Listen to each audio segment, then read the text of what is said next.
Railway के दलित वर्ग के सम्मेलन में डॉक्टर अंबेडकर अपने भाषण में कहते हैं कि मेरे विचार में इस देश में दो शत्रु हैं जिनके साथ मजदूरों का रोज पाला पड़ता है। वे दो शत्रु हैं ब्राह्मणवाद और पूंजीवाद। हमारे आलोचक हम पर इसलिए आरोप लगाते हैं क्योंकि वे ब्राह्मणवाद को एक शत्रु मानने में विफल हो गए हैं, जबकि मजदूरों को उसका रोज सामना करना पड़ता है। जब मैं ये कहता हूं कि ब्राह्मणवाद एक शत्रु है तो मैं भ्रमित करना नहीं चाहता हूं। ब्राह्मणवाद से मेरा मतलब ब्राह्मण समुदाय के विशेषाधिकार और हितों से नहीं है, और न ही इस अर्थ में मैं इस शब्द का प्रयोग कर रहा हूं। ब्राह्मणवाद से मेरा अभिप्राय स्वतंत्रता, समानता और बंधुता के इनकार से है। उस अर्थ में ये सभी वर्गों में मौजूद है, सिर्फ ब्राह्मणों तक सीमित नहीं है, हालांकि इसका जनक ब्राह्मण ही है। आप सबका स्वागत है रेनेसां में। अलग अलग जुबानों में अलग अलग जो है उच्चारण में अलग अलग अनुवादों के साथ ये शब्द मौजूद है, क्योंकि दुनिया भर में ये हुआ। लेकिन हम जिस समस्या से और प्रश्न से जूझ रहे हैं वो ये है कि इसके होने के बाद ये कहाँ रह गया, हम आगे क्यों नहीं आ पा। और इसलिए हम पुनर्पाठ कर रहे हैं नवजागरण का। कई लोग इसको पुनर्जागरण कहते हैं, पर हम नवजागरण कहते हैं। नवजागरण का दौर भारत में आया, कब आया, कैसे आया, क्या इसकी कहानी है और क्या इसका विमर्श है, हम इस पर चर्चा कर रहे हैं। और ये हमारा 15वां एपिसोड है मीडिया विजिल रेनेसां का। हमारे साथ हफ्ते में 2 दिन होते हैं प्रोफेसर जगदीश्वर चतुर्वेदी, जो बात करते हैं इस क्लासरूम में रेनेसां यानी कि नवजागरण काल के बारे में। हमने एक बार फिर से, मैं छोटा सा रिकैप कर देता हूँ, हमने बात की अब तक। इसके पहले हमने जो बात की वो बात की राम मोहन राय, ईश्वरचंद विद्यासागर, महात्मा ज्योतिबा फुले, और अब पिछले 2 एपिसोड से आज तीसरा एपिसोड है, हम बात कर रहे हैं डॉक्टर भीमराव अंबेडकर की। और मैंने आज जिस बात से शुरुआत की, ब्राह्मणवाद की बात करते हुए, तो आज का विषय है ब्राह्मण साहित्य, ब्राह्मणवाद, नवजागरण और डॉक्टर भीमराव अंबेडकर। और इसी के साथ मैं स्वागत करता हूं आप सबका जो इस शो को हमेशा देखने आते हैं। मैं बहुत खुश हूँ, है ये आश्चर्य मिश्रित खुशी है कि विमर्श पे इस तरह की बात और इस तरह के क्लासरूम लेक्चर जिसे कहते हैं हम पारिभाषिक शब्द में, उसको सुनने के लिए इतने सारे लॉयल जो व्यूअर हमारे हैं वो हमारे बने हैं, जो लगातार सवाल भेजते हैं, अपनी बात कहते हैं और हमेशा देखते हैं। कुछ लोगों के नाम मुझे याद हो गए हैं और ये अपने आप में एक संतुष्टि की चीज़ होती है। तो मैं मयंक आप सबका स्वागत कर रहा हूँ रेनेसां में, स्वागत कर रहा हूँ प्रोफेसर जगदीश्वर चतुर्वेदी का। और रेनेसां के इस 15वें एपिसोड में मैं अब ये क्लासरूम हवाले करता हूँ प्रोफेसर आप कुछ कहना चाहते हैं क्या शुरुआत में? बहुत सारे दर्शक है जो लॉयल दर्शक है, उनसे आप उनके लिए कुछ कहना चाहते हैं? जो नहीं, उनके बारे में मैं सिर्फ इतना कहना चाहता हूँ कि वो बने रहें। कारण क्या है कि वही हमारी ताकत है जी। अगर हमारे पास में सुनने वाले नहीं होंगे तो हम बात किससे करेंगे? बिल्कुल। बात किससे करेंगे? क्योंकि ये जो कम्युनिकेशन है ये एक विश्वास पर ही हम लोगों ने रिस्क लिए है जी। एक ऐसे दौर में ये रिस्क लिया है जिसमें कि किसी भी किस्म के गंभीर कम्युनिकेशन की संभावनाएं खत्म कर दी गई हैं, और उसमें ये गंभीर कम्युनिकेशन की शुरुआत मीडिया विजिल ने की है। और सबसे अच्छी बात क्या है कि 1 घंटा, सवा घंटा, 1.5 घंटा, किसी किसी दिन तो 2 घंटा हम लोगों ने बातचीत की है। और लोग कभी 500 लोग, कभी 800 लोग, कभी 1000 लोग इसमें लगातार बने रहे हैं। और ये बहुत बड़ी ताकत है हमारी, ये बहुत बड़ी ताकत है। और ये इससे एक आशा की किरण भी बनती है कि अभी रैशनल डिस्कोर्स का स्पेस कम्युनिकेशन में खत्म नहीं हुआ है। बिल्कुल बिल्कुल। तो इसमें सबसे खास बात, जो अद्भुत बात ये रही है कि बहुत सारी ऐसी बातें हैं जिससे, इसमें एक चीज और बताऊं मैं आपको, इसमें अनेक प्रोफेसर हैं जो हमारे साथ हैं श्रोताओं में जी। अनेक ऐसे भी लोग हैं जो कि बड़े ब्यूरोक्रेसी में रहे हैं जी। ऐसे भी लोग हैं जो आईएएस हैं जी। मैं उनको व्यक्तिगत तौर पर भी जानता हूं लोगों को। मैं सिर्फ जो चीज शेयर करना चाहता हूं, इसमें युवाओं का एक बहुत बड़ा हिस्सा है। जी। जो इसको रेगुलर सुन रहा है। और ये चीज जो है, ये चीज हमारे लिए बहुत मूल्यवान है, बहुत मूल्यवान है, क्योंकि हमारे पास में कोई स्पॉन्सरशिप नहीं, हमारा कोई प्रचार नहीं। बिल्कुल हम एकदम बहुत ही नॉर्मल तरीके से अपने इस डिस्कशंस को कैरी आउट कर रहे हैं, और जी। इसमें बने रहना लोगों का, और एक सामान्य सी सूचना पर एकत्रित होना, ये एक बहुत बड़ी चीज है, बहुत बड़ी बिल्कुल चीज है। बिल्कुल बिल्कुल। तो एक जो मेरे लिए बहुत सुकून की बात है वो यह, देखिए अब आपने बात क्लास शुरू नहीं की और सवाल आ गया है। जगदीश चंद्र दास जी जो है वो भी हमारे डायमंड इनके ऊपर दिखाता है, टॉप फैन जो होता है, जो लगातार फॉलो कर रहा होता है, उस पर डायमंड का आइकन साइन बन के आ जाता है फेसबुक पे। तो इनका सवाल पहले ही आ गया है, लेकिन वो हम लेंगे। जगदीश जी, वैसे सवाल का दिन जो है वो गुरुवार का है, तो आज पूछ लो, समय मिला पूछ तो हम लो, सवाल इनका लेंगे। इनका इनका सम्मान रख के पूछ जी लो जी। क्या है वो सवाल हम सवाल। पूछ लेंगे, आप, मुझे लगता है कि शायद आप उस पर बात करेंगे ही। अगर उस पर बात नहीं होती है तो फिर हम वो सवाल पूछेंगे ही, क्योंकि वो सवाल मुझे अभी लग रहा है। तो तो जो सबसे दिलचस्प बात क्या है वो ये है कि बहुत सारी जो है वो असहमतियां भी हैं। ऐसा नहीं है कि नाइत्तेफाकी जो है वो आती है, लेकिन उसके बावजूद जिन दर्शकों ने सबसे ज्यादा नाइत्तेफाकी जताई है वो ही सबसे ज्यादा नियमित लोग दर्शक हमारे हैं। उन्होंने नाइत्तेफाकी तो जताई है, पर एक जिस टॉलरेंस की हम लगातार बात करते हैं, जो लगातार कम हुई है समाज में, कि असहमति के बावजूद, जैसा कि वॉल्टेयर जो, और देखिए नवजागरण की बात है कि यूरोपियन नवजागरण के दौर में वॉल्टेयर ये बात कहते हैं कि हो सकता है कि मैं आपकी बात से असहमत हूं, लेकिन फिर भी आपके अपनी बात कहने के अधिकार की मैं अपने प्राण देकर भी रक्षा करूंगा। तो वो असहमति होने के बावजूद लोग आते हैं, हमारी बाकी बातें सुनते हैं, जिनसे असहमत होते हैं वो कहते हैं, पर नरेंद्र मोदी वाले अंदाज में नहीं, दोस्ती बनी रहती है। तो वो करण थापा नरेंद्र मोदी नहीं, वाले ये स्टाइल में नहीं इसमें है। इसमें जी नहीं, इसमें मैं दूसरे ढंग से देखता हूं इसे। जी ये जो असहमति का जो संसार है ना, जी। ये संसार ही आपकी डेमोक्रेसी की जान है। बिल्कुल और जो किसी भी किस्म का जो संवाद है, वो न करण थापर के यहाँ है, न नरेंद्र मोदी के यहाँ है, बहुत साफ कह रहा हूं मैं। जी। कारण क्या है कि यहां आइडियाज की लड़ाई है, और ये आइडियाज की लड़ाई के केंद्र में आइडियाज हैं, व्यक्ति नहीं है, बिल्कुल शैली नहीं है। बिल्कुल हम एक आइडिया को लेके, वे लोग एक आइडिया को लेके आर्गुमेंट कर रहे हैं। ये जो विचारों की भिड़ंत है, ये विचारों की भिड़ंत ही एक सबसे मूल्यवान चीज है। जी मूल्यवान ये नहीं है कि मैं यहां बैठा था, वो मेरी जगह कोई और भी हो सकता था। जी। हम आज और अंबेडकर की बात कर रहे हैं, कल हम हो सकता है वाल्टेयर की बात कर रहे होते। बिल्कुल बात ये नहीं है, बात ये है कि क्या जब हम बातचीत शुरू कर रहे हैं तो दूसरी तरफ भी क्या विचार खदबदा रहे हैं। बिल्कुल अभी स्थिति यह है कि लोगों के अंदर विचार तो छोड़ दीजिए, सामान्य कम्युनिकेशन की इच्छाएं मर गई हैं। तो हमें जो पॉजिटिव चीज लग रही है वो क्या लग रही है कि लोग आइडियोलॉजिकली कम्युनिकेट कर रहे हैं। बिल्कुल बिल्कुल और ये बहुत बड़ी चीज है, एक इस ऐसे समाज में जिसमें विचार का डिक्लाइन हो, विचारधारा का डिक्लाइन हो, लोग विचारधारा से नफरत करें, वहां लोग विचारधारा के आधार पर आर्गुमेंट करें। वे लोग ज्यादा, जिसे कहें कि विवेकवान और समझदार हैं, जो असहमत है हमसे। जी। बिल्कुल मैं उनके असहमति को इस रूप में देखना चाहता हूं कि वह जो है वह विचारों के साथ आ रहे हैं हमारे साथ। वो एज ए पर्सन नहीं आ रही, खाली एक बॉडी नहीं है। वो बिल्कुल। एक वो एक दर्शक नहीं है खाली, बल्कि उनके पास में एक आइडिया भी है। जी और ये चीज अगर बाई चांस अगर अंबेडकर को मिली होती, तो जी। अंबेडकर तो बड़े खुश होते, बड़े बिल्कुल खुश होते, बिल्कुल बड़े खुश होते। बड़ा पिछड़ा समाज था जिसमें ये हल चलाना पड़ा। बिल्कुल। तो इसी के साथ ये जो बात है, ये हमारा दरअसल एक बहुत अच्छा स्टार्टिंग पॉइंट हमको मिल गया है बात करते करते, कि अंबेडकर दरअसल अगर ये होता तो बहुत खुश होते शायद। और हम केवल हम्म। अंदाजा कर सकते हैं कि किस तरह के स्ट्रगल का उनको सामना करना पड़ा। तो डॉक्टर भीमराव अंबेडकर की कहानी के साथ नवजागरण की कहानी के इस 15वें एपिसोड में रेनेसा के मैं अब क्लासरूम हैंड ओवर कर रहा हूँ जो है विषय प्रवेश के बाद प्रोफेसर को। Professor, over to you now. Thank you. आज हम लोग बातचीत करेंगे ये ब्राह्मणवाद, ब्राह्मण साहित्य और नवजागरण के पहलू पर। ये नवजागरण के संदर्भ में ये डिबेट बार बार ब्राह्मण साहित्य और ब्राह्मण साहित्य के नजरिए की उठी है।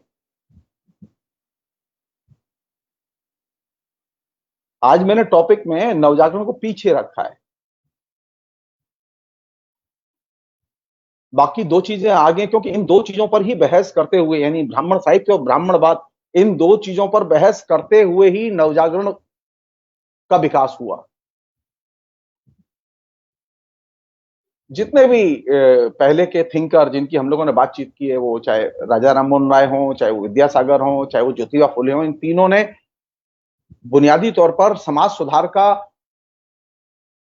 और उससे संबंधित विषयों का प्रतिपादन तो किया, लेकिन एक महत्वपूर्ण चीज जो कि पहले नहीं थी, जो कि एकमात्र अंबेडकर ने दी, वो ये थी कि इन विचारों पर गंभीर अध्ययन और गंभीर विमर्श, जो एकेडमिकली, आइडियोलॉजिकली एकदम ठोस धरातल पर टिका हुआ था, वो गंभीर विमर्श सबसे पहले अंबेडकर ने दिया। मुझे अंबेडकर इसलिए मूल्यवान नहीं लगते खाली कि वो एक दलित चिंतक हैं, जी नहीं। अंबेडकर हिंदुस्तान की परंपरा के आधुनिक अर्थों में बड़े दार्शनिक भी, और वे दार्शनिक इसलिए भी कहे जा सकते हैं कि वे पहली बार दर्शन के प्रश्नों को ठोस नए पर्सपेक्टिव में उठाते हैं।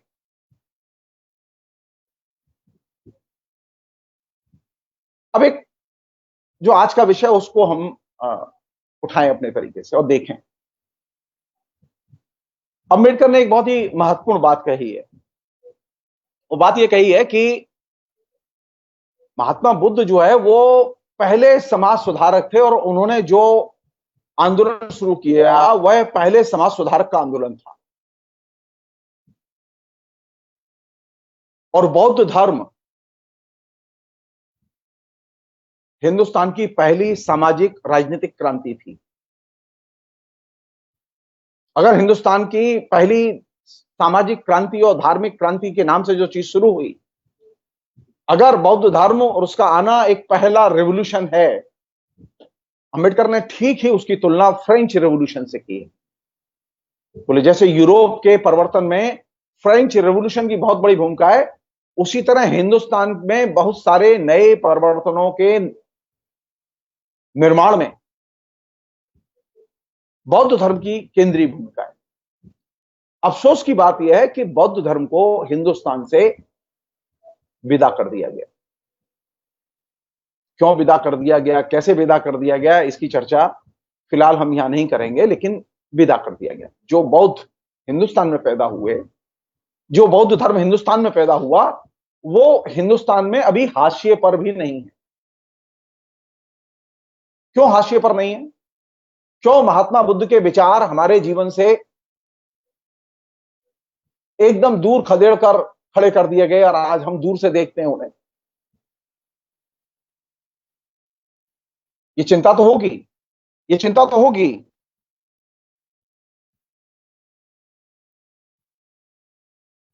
अंबेडकर का एक बहुत महत्वपूर्ण कोटेशन है, और वो कोटेशन ये है, मैं उसे पढ़ना चाहूंगा पहले।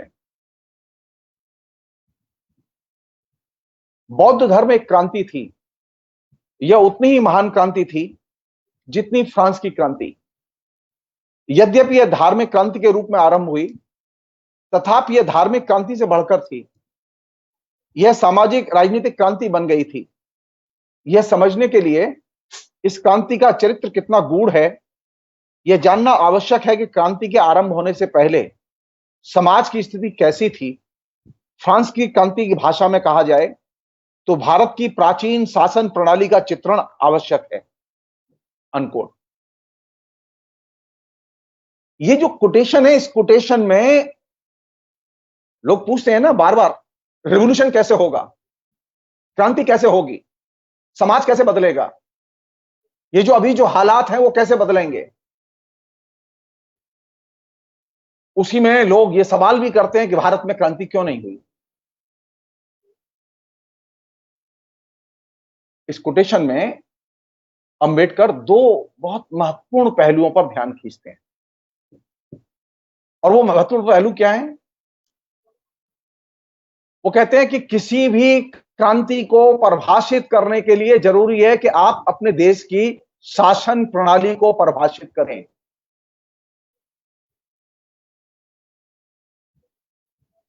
जिस दौर में भी आप क्रांति करना चाहते हैं उस दौर की शासन प्रणाली को जानने की कोशिश करें। और दूसरी चीज, समाज की स्थिति को जानें। हम लोग चाहते क्या है? न तो हम समाज की स्थिति को जानना चाहते हैं और न हम शासन प्रणाली के चरित्र को जानना चाहते हैं, और चाहते हैं कि रेवोल्यूशन हो जाए। हम ये चाहते हैं कि रेवोल्यूशन कोई और कर दे। जी नहीं, अगर समाज बदलना है, सामाजिक क्रांति करनी है, राजनीतिक क्रांति करनी है, तो इसके लिए जरूरी है कि शासन प्रणाली के चरित्र को समझा जाए, जाना जाए, उसे व्याख्यायित किया जाए, उसका विश्लेषण किया जाए। शासन प्रणाली के चरित्र का जितनी गंभीरता से आप विश्लेषण करेंगे, महात्मा बुद्ध ने गंभीरता से शासन प्रणाली के चरित्र का विश्लेषण किया। महात्मा बुद्ध ने अपने युग के समाज का भी विश्लेषण किया। हमारे यहां तो हालत इतनी खराब है कि अभी समाज का विश्लेषण तो दूर रहा, हम अपने शहर को ही अच्छी तरह से नहीं जानते।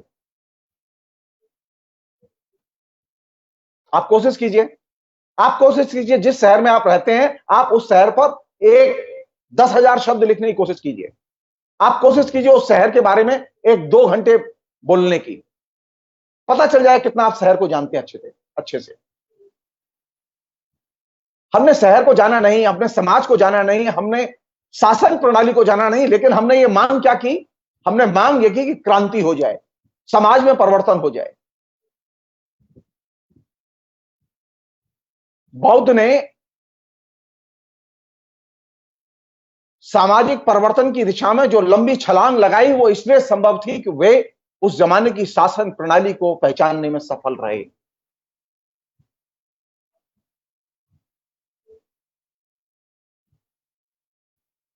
तो नवजागरण लाना है तो कौन सी चीज जरूरी है? शासन प्रणाली को जानने का मतलब क्या है? राजनीति में दिलचस्पी लेना, राजनीति के ताने वाने को जानना, राजनीति की परतों को जानना, राजनीति से भागना नहीं, डिपॉलिटिसाइजेशन नहीं, बल्कि राजनीति में डूबना। अभी तो हमने एक ऐसा वर्ग तैयार किया है जो चाहता है कि नवजागरण तो हो जाए, इंडस्ट्रियल रिवॉल्यूशन भी हो जाए, नए विचार भी आ जाएं, लेकिन हम पॉलिटिक्स में पार्टिसिपेट नहीं करेंगे।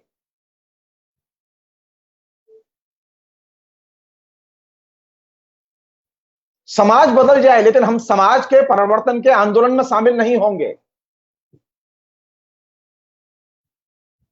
समाज बदल जाए, लेकिन हम समाज के अंदर किस तरह की सामाजिक, आर्थिक, सांस्कृतिक संरचनाएं हैं, वैल्यूज हैं, संस्कार हैं, आदतें हैं, हैबिट्स हैं, हम इन्हें जानने की कोशिश नहीं करेंगे, तो समाज को आप जानेंगे नहीं, शासन प्रणाली को आप जानेंगे नहीं, और इनसे निरपेक्ष रहेंगे, यानी आप अपने को डिपॉलिटिसाइज कर देंगे, आप अपने को सो कॉल्ड सोसाइटी का मेंबर बना देंगे, अपर क्लास सोसाइटी का, जिसकी कोई दिलचस्पी नहीं है कि नीचे क्या हो रहा है।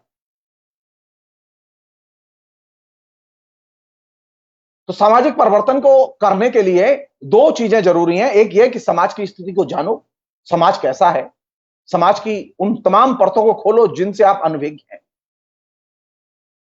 उन अंधेरे इलाकों में जाओ जहां कभी कोई गया नहीं है। उन वर्गों, उन सामाजिक इकाइयों के बीच में जाओ जिनकी कोई सुनता नहीं है।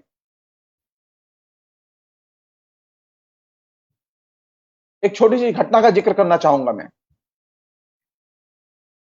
वो घटना यह है कि जब महात्मा बुद्ध अपने 5 दोस्तों को लेके एक जगह बैठ के भजन कर रहे थे, ध्यान में मग्न थे।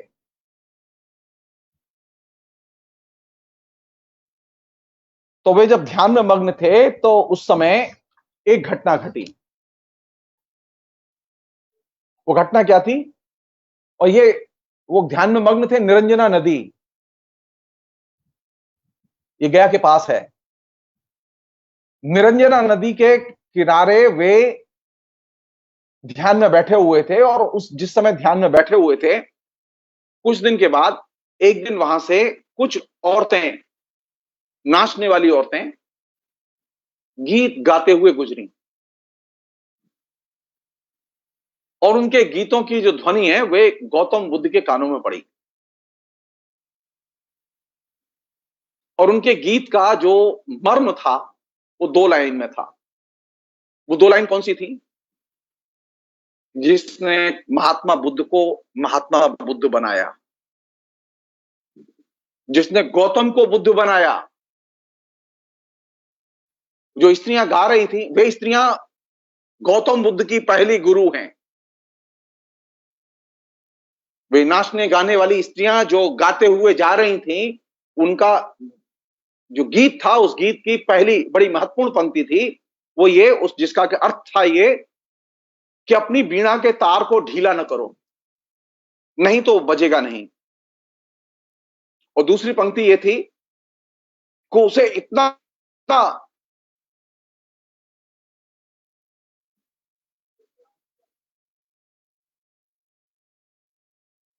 न कसो कि वह टूट ही जाए।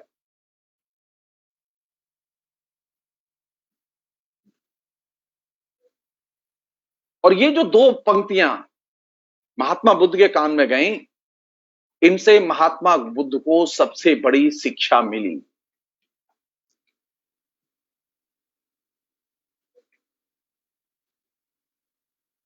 महात्मा बुद्ध को लगा कि उनके जीवन के तार कुछ ज्यादा ही कसे जा रहे हैं।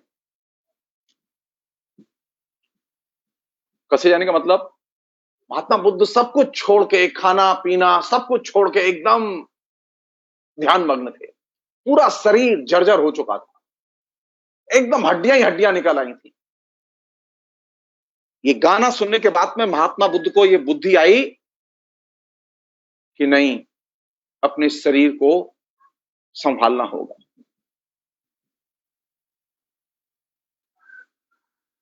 और उन्होंने शरीर की सुध ली। महात्मा बुद्ध के दोस्त तो महात्मा बुद्ध को छोड़ के चले गए बनारस, जिसे अब सारनाथ जहां के सेंटर है। महात्मा बुद्ध वहीं रहे और उन्होंने गांव की औरतों से भीख मांग मांग के अपना पेट भरा और वे वहीं रहे। देहाती औरतों के बीच में उन्होंने भिक्षाटन किया और वहीं ध्यान, योग, उपासना की और धीरे धीरे अपनी हेल्थ को ठीक किया। वहीं उनको एक सुजाता नाम की लड़की ने खीर भी खिलाई। पहली बार एक लड़की के हाथ से उन्होंने खीर भी खाई और उसका नाम था सुजाता।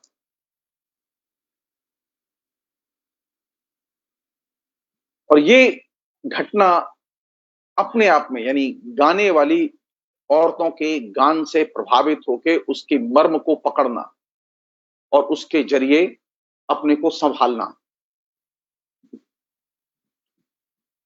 और उसके जरिए उन्होंने कौन सी सूझ अर्जित की? महात्मा बुद्ध के दर्शन की कौन सी ऐसी महत्वपूर्ण चीज थी जो कि सबसे मूल्यवान है? बहुत कुछ लिखा गया है बौद्ध दर्शन में। बौद्ध दर्शन को लेकर बहुत डिबेट है। महात्मा बुद्ध ने खुद लिखा कि सरल सच्चा जीवन ही धर्म का सार है। वह सब यज्ञों, शास्त्रार्थों और तपों से बढ़कर है और संयम सहित सच्चा आचरण ही असल धर्म है। अनकोट। ये वह एरिया है जहां से कि बौद्ध धर्म हिंदुस्तान में क्रांतिकारी परिवर्तन पैदा करता है। अभी स्थिति है कि जो सरल और सच्चा आदमी है उसको तो हमारे यहां लोग बेवकूफ समझते हैं। हमारे यहां जो चतुर, चालाक और कुटिल है उसे महत्वपूर्ण और काम का समझते हैं।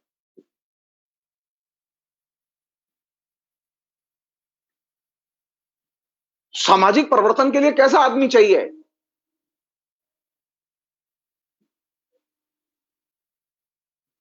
कौन सी चीज है जो कि मनुष्य को मनुष्य बनाती है?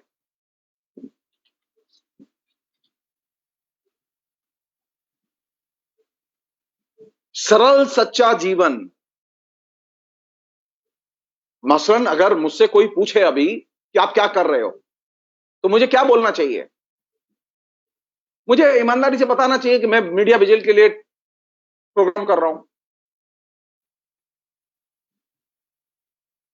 कोई फोन आ ही सकता है जिसे मैं अभी बंद कर दूं, बाद में मुझसे कोई पूछे आप क्या कर रहे थे, तो मैं ये कह ही सकता हूं।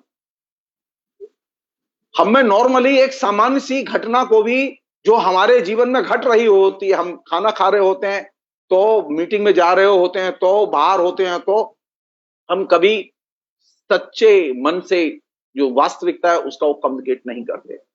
अब हमने तरह तरह के छद्म और झूठ को जीवन में जगह दे दी है।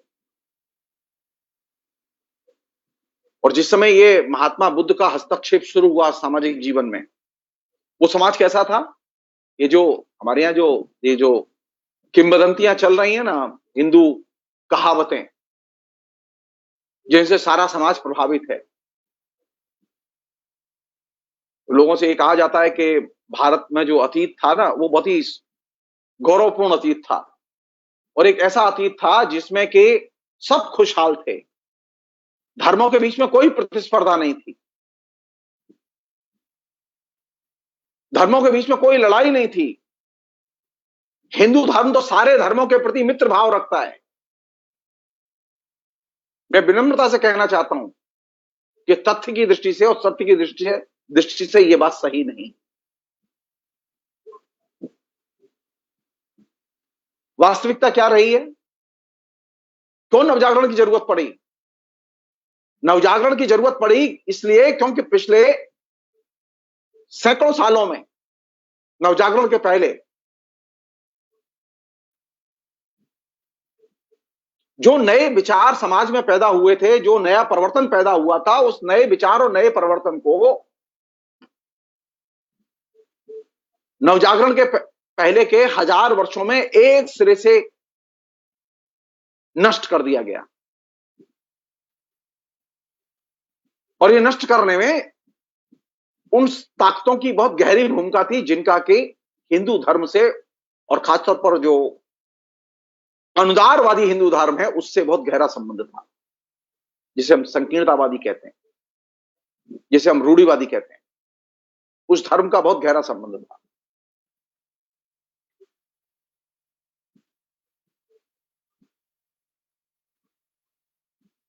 एक हिस्टोरियन ने यह बात लिखी थी जिसका कि अंबेडकर ने सही खंडन किया कि भारत अनेक धर्मों की भूमि है। मसलन भारत में सभी धर्मों के प्रति समानता का भाव रहा है। कहते हैं ना, अभी भी लोग ऐसे हैं हिंदुस्तान में, समाज में ऐसे लोग हैं, ऐसा प्रचार है कि यहां ट्रेडिशन में सभी धर्मों के प्रति समानता का भाव रहा है। अगर सभी धर्मों के प्रति समानता का भाव रहा है तो हम पूछना चाहते हैं कि ईसाइयों के ऊपर क्यों हमले होते हैं? आज भी हमले होते हैं। आप डाटा उठा के देखिए, आपको हिंदू मुसलमान के बीच के दंगे तो मालूम है, मुसलमानों पर किए गए तो हमले तो मालूम है, लेकिन आपको ईसाइयों पर किए गए हमलों की कोई जानकारी नहीं है, आपके मीडिया में भी जानकारी नहीं है।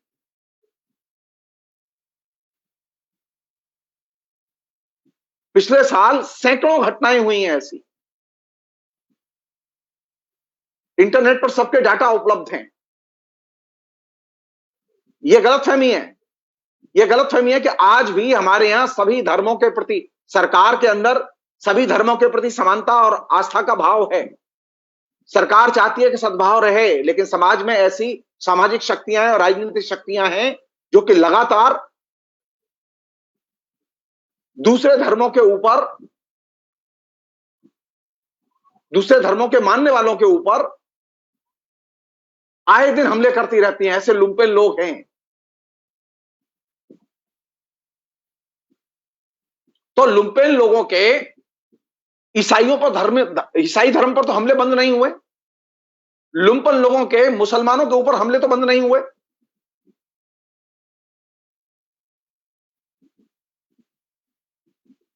तो कैसे मान लें कि हिंदू धर्म जो है, या ये समाज या वो समाज, एक फर्ज करो एक घड़ी के लिए मैं ये मान भी लूं कि लुम्पेन का कोई धर्म नहीं होता, लेकिन सवाल यह कि ये लुम्पेन जो है वो हमेशा ईसाई और इस्लाम पर ही हमले क्यों करते हैं?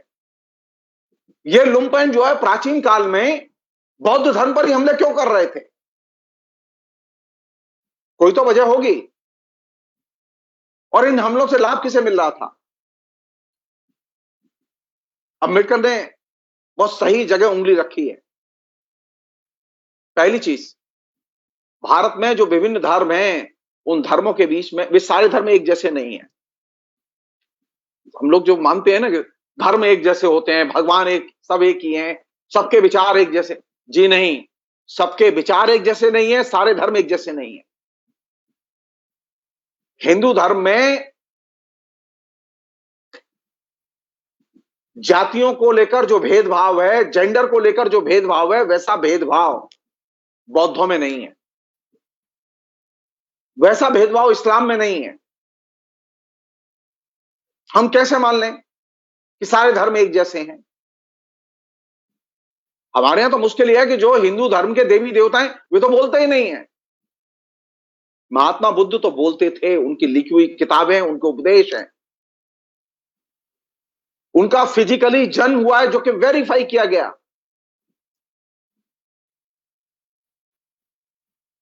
वो हिस्ट्री का हिस्सा है, वो हमारी वास्तव जिंदगी का हिस्सा है।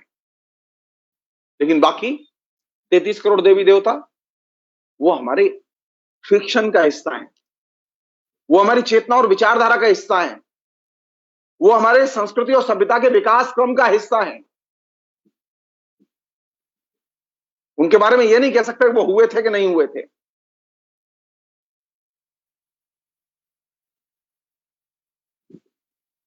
तो पहली चीज, सभी धर्म एक जैसे नहीं है। धर्मों में भेद है, धर्मों के दृष्टिकोण में भेद है, धर्मों के सामाजिक आधार में भेद है। इसी संदर्भ में अंबेडकर ने एक बात कही थी कि भारत का इतिहास और कुछ नहीं, सिर्फ बौद्ध धर्म और ब्राह्मणवाद के बीच का जाति संघर्ष का इतिहास है। ये जो एक कैंपेन लगातार हमारे बीच में चलता रहा है ना, जो अभी भी चल रहा है, कि इस्लाम ने बहुत उत्पीड़न किया, अंबेडकर इसे एक्सेप्ट करने के लिए तैयार नहीं है। वो कहते हैं कि इस्लाम के समय में जितना उत्पीड़न हुआ, उससे ज्यादा उत्पीड़न तो हिंदू धर्म के मानने वालों ने बौद्ध धर्मानुयायियों के खिलाफ में और बौद्ध धर्म के खिलाफ किया। सबसे ज्यादा बौद्ध धर्म पर हमले हुए और बौद्ध धर्म को भारत से खदेड़कर बाहर कर दिया गया। इस्लाम धर्म ने तो हिंदू धर्म को खदेड़कर बाहर नहीं किया।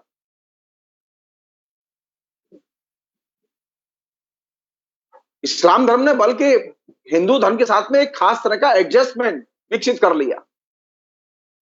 यह मध्यकाल में भी हुआ, यह आधुनिक काल में भी हुआ। लेकिन बौद्ध के साथ में और बौद्ध धर्म के साथ में तो ऐसा नहीं हुआ। बौद्ध धर्म जो कि हिंदुस्तान में पैदा हुआ, महात्मा बुद्ध जो हिंदुस्तान में पैदा हुए, लेकिन महात्मा बुद्ध को अपने धर्म के प्रचार प्रसार के लिए हिंदुस्तान में कोई जगह नहीं मिली। उनके खिलाफ में एक तरह से जिहाद की घोषणा कर दी गई। और वो जिहाद की घोषणा किसने की? एक राजा था पुष्यमित्र।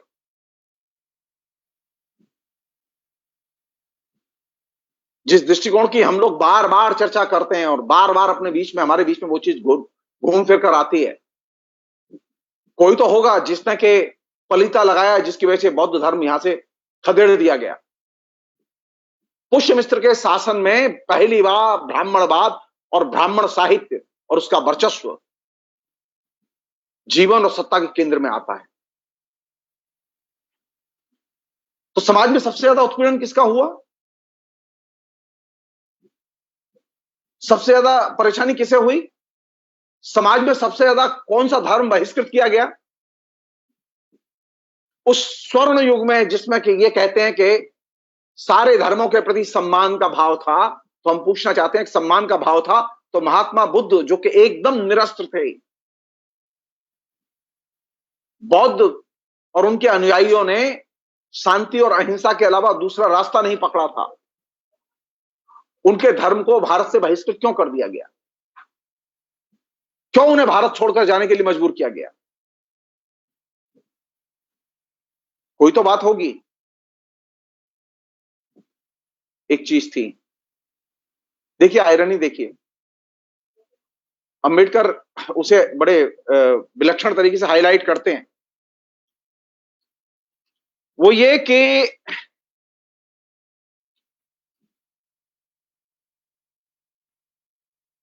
ये जो बौद्ध धर्म के विकास और प्रसार को जो सबसे बड़ी बाधा मिली, वो ब्राह्मणवाद से मिली और ब्राह्मण साहित्य से मिली। और इस ब्राह्मण साहित्य और ब्राह्मणवाद ने जो चेंज पैदा किए, वो कैसा था? उस दौर जिस समय बौद्ध आए थे, गौतम बुद्ध का हस्तक्षेप हुआ था, समाज कैसा था? उस समाज को जान ले हम लोग। जो लोग कहते हैं कि हिंदू सभ्यता और हिंदू समाज सबसे ज्यादा सुसंस्कृत और स्वर्ण युग का समाज था, अब तो नई शिक्षा नीति के जरिए भी उस स्वर्ण युग को खोजने की कोशिश होगी। एक झलक ले लें, महात्मा बुद्ध के आने के पहले महात्मा बुद्ध का जन्म, महात्मा बुद्ध की शिक्षा, महात्मा बुद्ध के द्वारा प्रचारित धर्म का विकास जिस दौर में हुआ, उस दौर में हिंदुस्तान बहुत गंभीर सांस्कृतिक, राजनीतिक, सामाजिक पतन के दौर से गुजर रहा था। और कैसा था वो पतन? दो बड़ी बुराइयां थी उस समय के समाज में, खासतौर पर वे लोग जो कि अमीर लोग थे, राजा थे, राज दरबार से जुड़े हुए थे, उनके बीच में दो महत्वपूर्ण चीजें थी बुराइयों के तौर पर। उनमें एक था जुआ और दूसरा था सुरापान, ड्रिंक्स, दारू पीने की आदत। और तीसरी जो चीज थी जिसमें कि प्राचीन हिंदू समाज डूबा हुआ था, वह था यौन अनैतिकता। यौन अनैतिकता का हाल यह था कि भाई बहन के बीच में सहवास के संबंध थे, वे भाई बहन एक दूसरे के साथ शादी कर सकते थे। पिता पुत्री में सहवास के संबंध थे, वे एक दूसरे के साथ शादी कर सकते थे। दादा और पौत्री में सहवास के संबंध थे, वे अपने शादी कर सकते थे। बहुपति प्रथा थी। समाज में औरतों के साथ में खुले में सहवास और यज्ञ स्थल में खुले में सहवास की परंपरा थी। और तो और औरतों को भाड़े पर देने की भी प्रथा थी।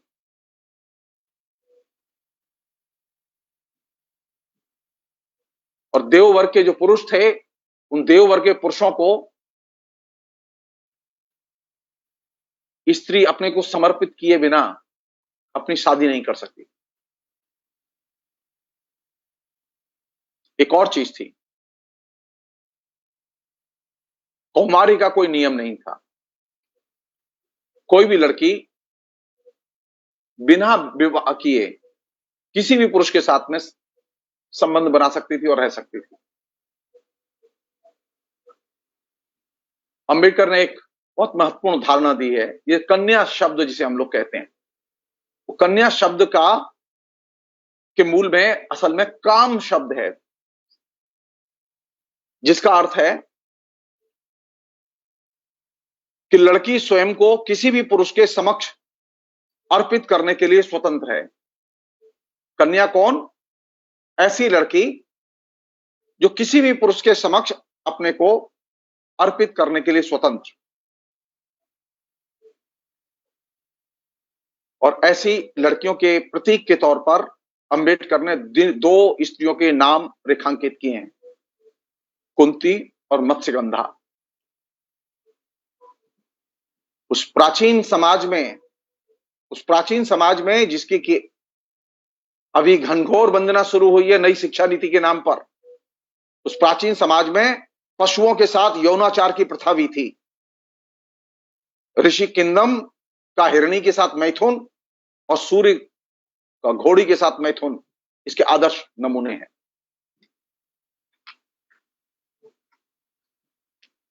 ये परिदृश्य और इस परिदृश्य के साथ जुड़ा हुआ जो वर्ण व्यवस्था का जो ढांचा है, उस अगर वर्ण व्यवस्था के ढांचे को अगर ध्यान में रखें तो आप पाएंगे कि भारतीय समाज के सामने बहुत गंभीर चुनौतियां थी। ये साधारण चुनौतियां नहीं थी। दिक्कत यह है कि अंबेडकर ने ये विश्लेषण करते समय पैट्रियार्की को, यानी पितृसत्ता की भूमिका को, पितृसत्ता के विकास को, पितृसत्ता की संरचनाओं के विकास को आइडियोलॉजिकली कंसीडर नहीं किया है। अंबेडकर सामाजिक स्थितियों में जो ये एकदम पतनशील समाज के जो दृश्य हैं, उनका जितना विस्तृत चित्रण करते हैं वो अपनी जगह सही है। उसमें सिर्फ एक चीज नोट करने की है, वो ये कि व्यक्तिगत संपत्ति का उदय हो चुका था और व्यक्तिगत संपत्ति के उदय ने एक नई चुनौती समाज में पैदा की थी। और ये एक वास्तविकता थी कि बौद्ध जो थे वो व्यक्तिगत संपत्ति के पक्ष में नहीं थे। बौद्धों का मानना था कि व्यक्तिगत संपत्ति की बजाय सारी संपत्ति संघ की होगी, व्यक्ति की नहीं होगी। और इस क्रम में जो मजेदार चीज हुई वो ये कि बौद्धों ने यह भी तय किया कि भिक्षुक के पास में कितनी संपत्ति होगी व्यक्तिगत संपत्ति के तौर पर। यह माना जाता है कि ये जो व्यक्तिगत संपत्ति न हो समाज में, मार्क्स कहते हैं सारी समस्याओं की जड़ कौन सी चीज है? व्यक्तिगत संपत्ति का उदय। महात्मा बुद्ध पहले उन लोगों में से हैं जो कि इस चीज को पहचानते हैं और वे व्यक्तिगत संपत्ति का विरोध करते हैं और उसकी जगह संघ की संपत्ति की धारणा का प्रचार करते हैं। और इसी अर्थ में राहुल सांकृत्यायन ने बौद्ध को आदिम साम्यवादी कहा था, क्योंकि वे व्यक्तिगत संपत्ति के पक्ष में नहीं थे। उस समय भिक्षुकों के पास में जो व्यक्तिगत संपत्ति होती थी उसका जिक्र मिलता है और उस जिक्र में जो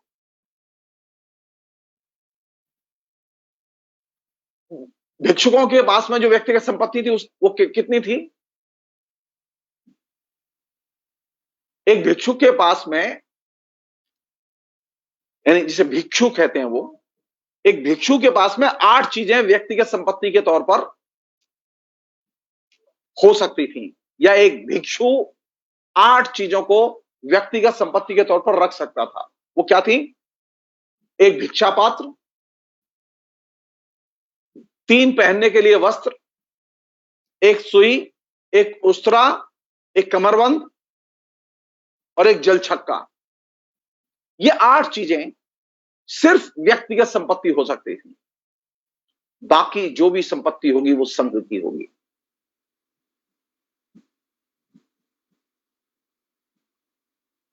ये 8 चीजें भी अगर कोई भिक्षु मर जाता है और उसकी ये चीजें बच जाती हैं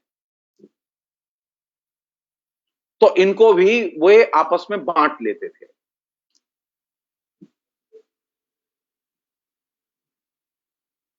और ये जो सामान्य सी चीज है वो ये कि बौद्ध धर्म व्यक्तिगत संपत्ति का विरोधी था और हिंदू धर्म व्यक्तिगत संपत्ति का समर्थक था। जो नया समाज पैदा हुआ वह चाहता था कि व्यक्तिगत संपत्ति हो, बौद्ध चाहते थे कि व्यक्तिगत संपत्ति न हो, क्योंकि बौद्ध मानते थे कि व्यक्तिगत संपत्ति रहने से समाज में असमानता और असुविधाएं बढ़ेंगी।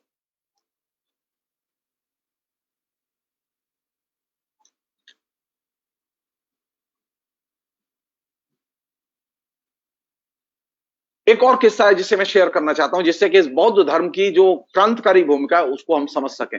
क्योंकि अंबेडकर के दृष्टिकोण पर और खासतौर पर समाज सुधार के दृष्टिकोण पर बौद्ध के समाज सुधार के प्रयासों का गहरा असर है। दिलचस्प है ये, बौद्ध के समाज सुधार की चर्चा, जो कि प्रथम समाज सुधारक था, बौद्ध के समाज सुधार की चर्चा न तो ज्योतिबा फुले करते हैं, न राजा राममोहन राय करते हैं, न ईश्वरचंद्र विद्यासागर करते हैं। अंबेडकर का सबसे बड़ा कंट्रीब्यूशन यह है कि वे इस मिथ को तोड़ते हैं कि ये 3 लोग भारत के प्रथम समाज सुधारक हैं। भारत का प्रथम समाज सुधारक कौन है? महात्मा बुद्ध। ये लोग बाद में आए। भारत में सामाजिक क्रांति में सबसे पहला कदम किसने रखा? महात्मा बुद्ध और बौद्ध धर्म।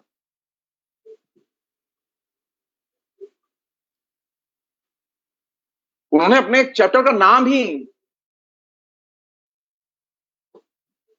प्रथम समाज सुधारक के तौर पर रखा। एक अन्य चीज जो मैं आपसे शेयर करना चाहता हूं वो ये कि ये जो व्यक्तिगत संपत्ति थी, इस व्यक्तिगत संपत्ति के संदर्भ में सिर्फ मजेदार बात है ये, मार्क्स और एंगल्स ने सबसे ज्यादा लिखा व्यक्तिगत संपत्ति के खिलाफ। ट्रेडिशन में सबसे ज्यादा इस पर जोर दिया किसने? बौद्ध दर्शन ने और धर्म ने। और यह वह चीज थी जो कि अंबेडकर को आकर्षित करती थी। तो जो लोग सामाजिक परिवर्तन करना चाहते हैं और सामाजिक परिवर्तन के लिए परंपरा में जाना चाहते हैं, परंपराओं को देखना चाहते हैं, तो उनके लिए जरूरी है कि परंपराओं का मिथ जो बना हुआ है, परंपराओं के बारे में जो धारणा बनी हुई है, उस धारणा से बाहर निकलकर देखें। मसलन सभी धर्म समान नहीं थे। सभी धर्मों के प्रति समाज में समान दृष्टिकोण नहीं था। यह गलत धारणा है, यह मिथ है कि सभी धर्म समान थे। यह मिथ है। इसका वास्तविकता से कोई संबंध नहीं है। परंपरा में सभी धर्म समान नहीं थे। सभी धर्मों के साथ में समान ट्रीटमेंट समाज ने नहीं किया, और खासतौर पर हिंदू धर्म के मानने वालों ने नहीं किया।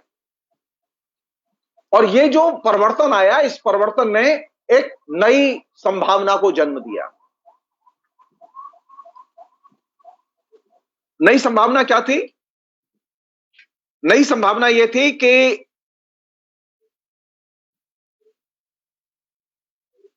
जो पहली जो चीज घटी, जिसको कि नवजागरण ने क्वेश्चन किया, और सबसे पहले बौद्ध ने क्वेश्चन किया, महात्मा बुद्ध ने क्वेश्चन किया, वह थी हायरार्की। छोटे बड़े का भेद, ऊंच नीच का भेद, स्त्री पुरुष का भेद, ये जो विभिन्न किस्म की हायरार्की के रूप थे, ये हायरार्की के रूपों को सबसे पहले क्वेश्चन किया, उनके खिलाफ सवाल खड़े किए। किसने? महात्मा बुद्ध ने। तो सामाजिक परिवर्तन की जो समानता की धारणा की आधार भूमि भारत में सबसे पहले तैयार की महात्मा बुद्ध ने। तो नवजागरण के प्रेरणा के तौर पर अगर कहीं से कोई वैचारिक मदद या ईंधन मिलता है जहां से कि नवजागरण अपने को जोड़ सकता है, तो वह बौद्ध संस्कृति और बौद्ध दर्शन की परंपरा, जो कि अपने को हायरार्की के विभिन्न रूपों, स्त्री और पुरुष के संबंधों में व्याप्त वैषम्य और शोषण, विभिन्न जातियों के बीच में व्याप्त वैषम्य और शोषण, इनको क्वेश्चन किया सबसे पहले महात्मा बुद्ध ने। तो अगर हम चाहते हैं कि जातिगत भेद खत्म हो, जाति प्रथा खत्म हो, हम चाहते हैं कि स्त्री का शोषण बंद हो, स्त्री पुरुष के बीच में समान संबंध हो, तो हमें किसकी तरफ जाना चाहिए?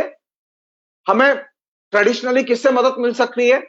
परंपरागत तौर पर हमारी मदद के लिए बौद्ध धर्म की परंपराएं हमारी मदद कर सकती। एक अन्य चीज है जिसको कि कायदे से समझने की जरूरत है, वो ये कि ये जो ब्राह्मणवाद था, इस ब्राह्मणवाद में एक हिस्स ये था कि ब्राह्मणवाद का कोई भी यज्ञ यागादिक कर्मकांड वो बलि के बिना, पशुओं की बलि हो या और किसी तरह से बलि हो, बलि के बिना वो होता नहीं था। अब चाहे उसमें जिस जानवर की बलि दें, बलि होती थी। ये बकरीद के बिना बलि वाले हैं। ये जो लोग ये कहते हैं कि मुसलमान बलि देते हैं, नहीं, हिंदुओं में बलि देने की परंपरा थी, यज्ञों में बलि की परंपरा थी।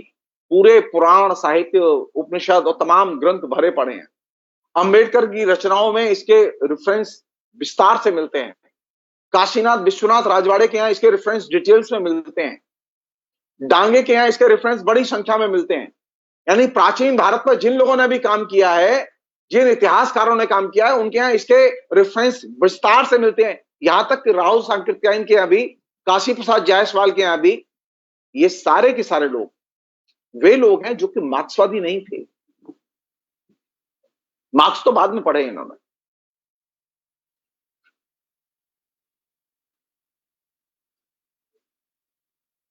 तो बौद्ध धर्म में जो सबसे बड़ा जो झटका दिया ब्राह्मणवाद को और ब्राह्मण धर्म को, वो ये कि उसने सभी किस्म के जो यज्ञ यागादिक अनुष्ठान थे उसमें बलि की जो प्रथा थी, तो पशु वध को उसने एक तरह से अन्याय घोषित कर दिया और उस पर पाबंदी लगा दी।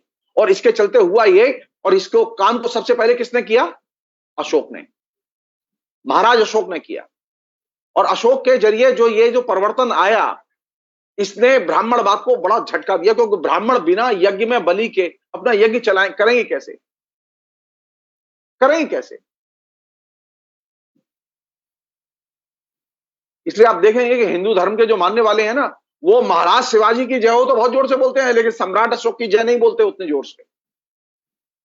महाराज शिवाजी की जय क्यों बोलते हैं वो जोर से? क्योंकि महाराज शिवाजी के शासन में पहली बार कट्टरपंथी हिंदू धर्म और उसकी मान्यताओं को समाज में लागू करने की नए सिरे से चेष्टा की गई।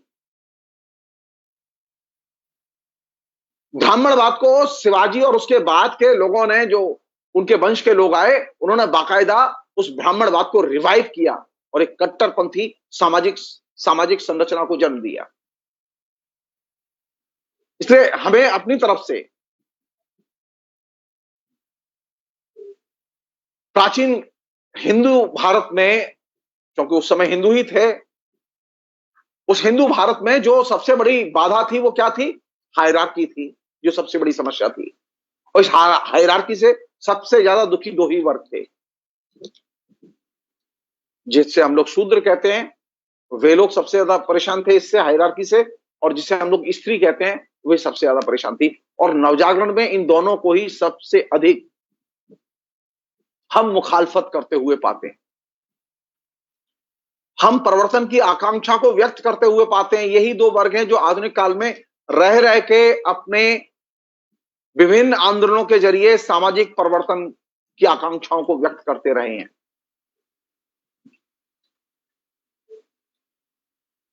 तो नई जो सभ्यता पुष्यमित्र के शासन के साथ पैदा हुई ब्राह्मणवादी सभ्यता, उस ब्राह्मणवादी सभ्यता ने नए सिरे से पितृसत्ता को भी संयोजित और संगठित किया। और जब पितृसत्ता को संयोजित और संगठित किया तो उसमें दो चीजें एक साथ आई। एक तो लोभ की संस्कृति का बहुत तेजी से विकास हुआ, और दूसरा धन और अधिक धन। और ये धन किसका? ये धन समाज का नहीं, ये धन राजा का होगा, व्यक्तिगत होगा।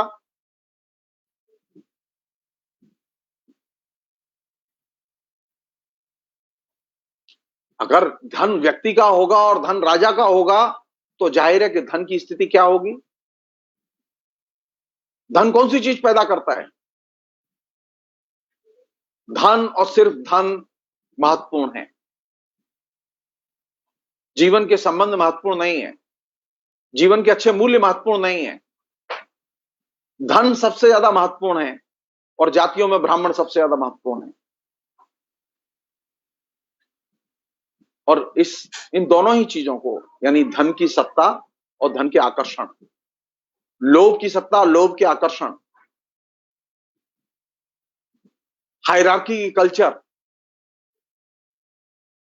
इनको सीधे चुनौती अगर कहीं से मिली थी तो वो बौद्ध धर्म से मिली थी, और या फिर सीधे चुनौती मिली तो वो नवजागरण के दौरान मिली।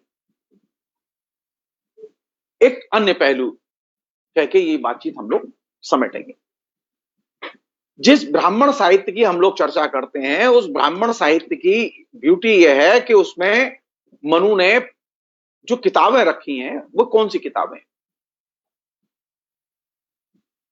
सॉरी, अंबेडकर ने जो किताबें रखी है वह कौन सी किताबें?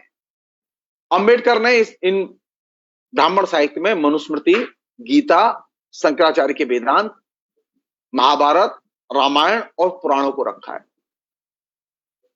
मैं इसमें एक और चीज ऐड करना चाहता हूं, वो ये कि जो संस्कृत का साहित्य, क्रिएटिव राइटिंग, अब ये खाली रामायण महाभारत तक की बात नहीं है।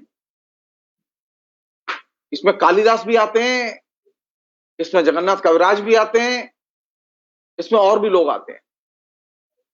1800 साल की संस्कृत साहित्य की परंपरा आती है, जो कि इस ब्राह्मण साहित्य से और इसके दृष्टिकोण से गहरे प्रभावित है।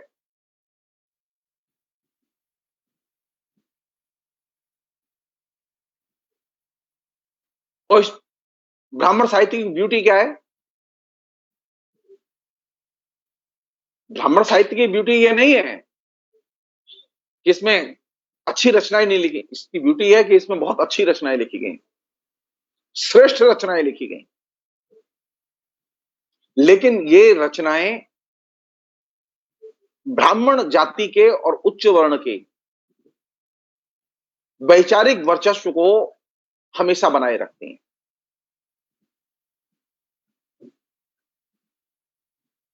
यानी अगर आप पूरा 1800 साल का संस्कृत साहित्य उठाएं, 2000 साल का संस्कृत साहित्य उठाएं, भारत के नाट्य शास्त्र से लेके पंडित जगन्नाथ कविराज तक का जो पूरा का पूरा संस्कृत साहित्य उठाएं, तो इस संस्कृत साहित्य की परंपरा में आपको कहीं पर भी स्त्रियों का लेखन नहीं मिलेगा।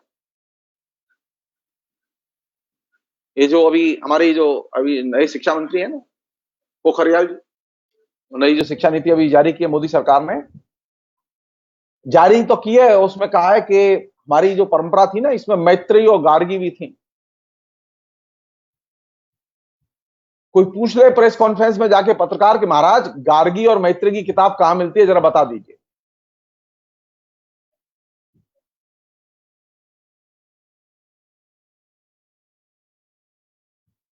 कहना जितना आसान है, 1800 वर्ष के संस्कृत के साहित्य में स्त्री लेखन एक सिरे से गायब है। स्त्रियों में बात ही नहीं हुई है। जो कुछ लिखा है पुरुषों ने लिखा है, स्त्रियों का लिखा तो प्रकाशित ही नहीं हुआ है।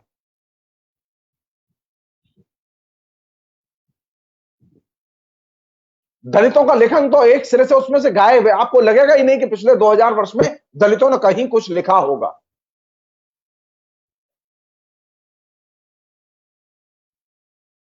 तो मैं जो चीज ऐड करना चाहता हूं वो ये कि ये जो रचनाएं ब्राह्मण साहित्य के तौर पर मनुस्मृति, गीता, शंकराचार्य के वेदांत, महाभारत, रामायण और पुराण, इनको जो अंबेडकर ने रखा, इन रचनाओं के अलावा एक और चीज है जिसे कि इसमें ऐड किया जाना चाहिए, वो ये है कि संस्कृत साहित्य, संस्कृत की जो क्रिएटिव राइटिंग है,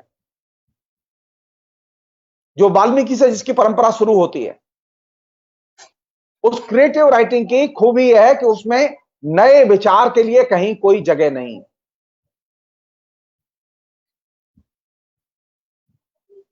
निश्चित कुछ विषयों पर ही लगातार 1800-1900 साल तक रचनाएं लिखी जाती रहीं। सामाजिक परिवर्तन को एड्रेस करने वाली रचनाएं एक सिरे से गायब हैं।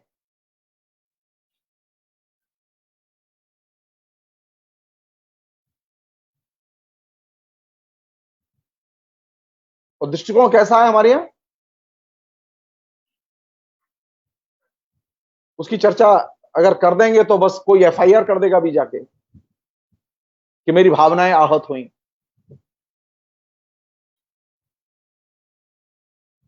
तो ब्राह्मण साहित्य का दायरा बहुत छोटा नहीं है, वो खाली ये दार्शनिक किताबों तक नहीं है,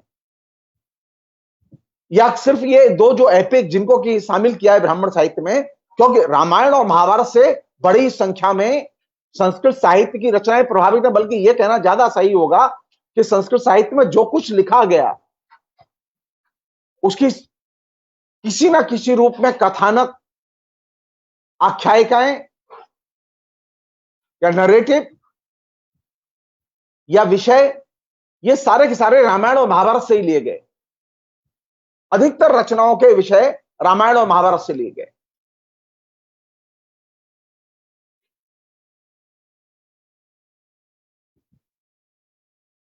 तो ये जो जाति का वर्चस्व, इसमें भी सवर्ण जातियों का वर्चस्व, ब्राह्मण की हेजेमनी, पौरोहित्य कर्म की हेजेमनी, पौरोहित्य कर्म की श्रेष्ठता, ये जो चीजें आई, इन चीजों के आने से जो सबसे बड़ा नुकसान हुआ वो किसका हुआ?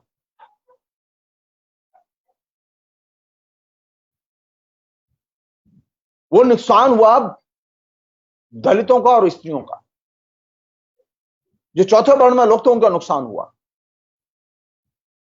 एक और चीज है जो कि इस पूरे दौर में चलती रही है, जिसको कि हमें कायदे से देखना चाहिए, वो ये कि ये जो पूरा का पूरा ब्राह्मण साहित्य है, जिसमें कि इतना बहस मुबाहिसा हो रहा है, इस पूरे के पूरे ब्राह्मण साहित्य में एक और फिनोमिना है जिसको कि अंबेडकर नोटिस करते हैं। वो फिनोमिना ये है कि एक अच्छा खासा वर्ग,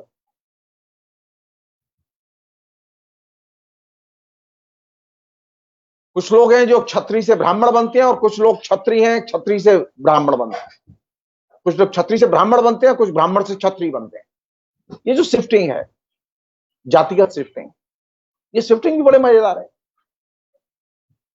सो आइडियोलॉजिकल हेजेमनी को देखते हुए लोग अपनी जाति बदल रहे हैं। पुष्यमित्र ने, जो ब्राह्मण था, उसने अपने को परिवर्तित करके क्षत्रिय कर लिया, लेकिन स्थापना किसकी की? उसने उसने ब्राह्मण धर्म की स्थापना की, ब्राह्मणवाद की स्थापना की।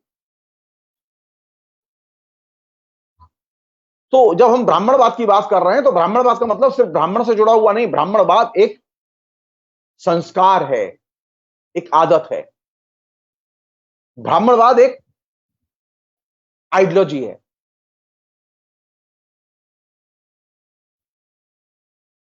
अगर प्राचीन परंपरा में विश्वास करेंगे, प्राचीन परंपरा के बारे में हम लोग विश्लेषण करेंगे, तो हमारे सामने सबसे बड़ी चुनौती होगी कि हम ब्राह्मणवाद को और ब्राह्मणवाद से जुड़े हुए पितृसत्ता के दृष्टिकोण की कैसे आलोचना करें।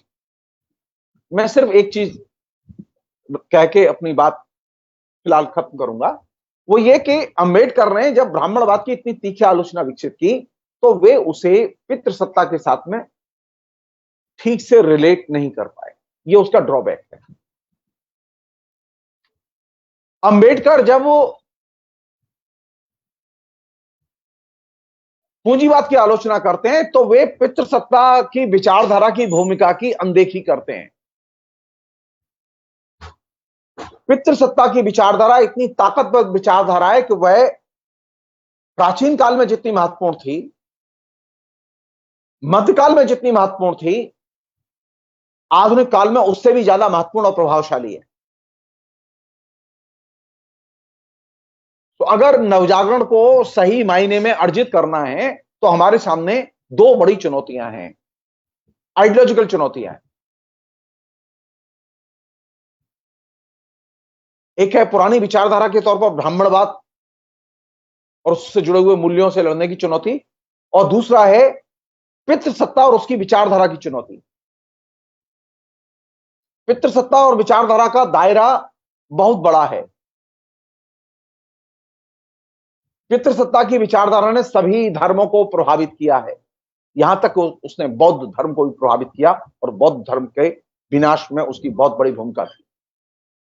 तो पितृसत्ता की विचारधारा के पहलू को उद्घाटित किए बिना विभिन्न धर्मों की कमजोरियां समझ में नहीं आएंगी। विभिन्न धर्मों की जो समाज के कमजोर वर्गों के प्रति जो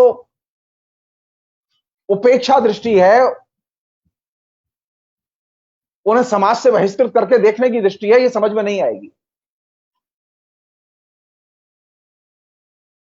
पितृसत्ता को समझे बिना आप पूंजीवाद में भी ये जो gender discrimination, class discrimination, class exploitation, gender exploitation, ये तमाम चीजें समझ में नहीं आएंगी।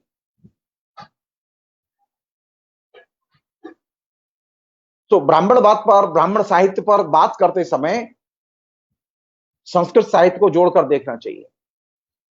संस्कृत साहित्य की जो समृद्ध 2000 वर्ष की परंपरा है, उस परंपरा को विश्लेषित किया जाना चाहिए।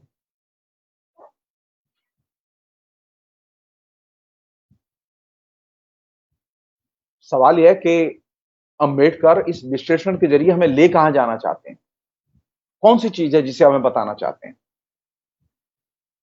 कौन सी चीज है जिसे वे रेखांकित करना चाहते हैं?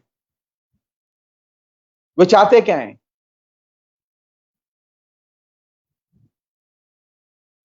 सिर्फ वो एक चीज चाहते हैं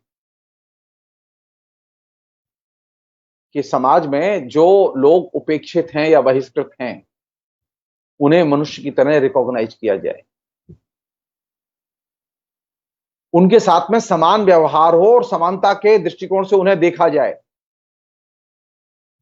उनके समान अधिकार हों, सिर्फ उन्हें मनुष्य की तरह मान लो। इतनी सी मांग है अंबेडकर की। अंबेडकर और कुछ नहीं मांग रहे। अंबेडकर को रिजर्वेशन नहीं चाहिए, अंबेडकर को सुरक्षित सीट भी नहीं चाहिए। सारी चीजें इसलिए जरूरी थी और की गई क्योंकि आप उन्हें समाज में विकास का अवसर नहीं दे रहे थे।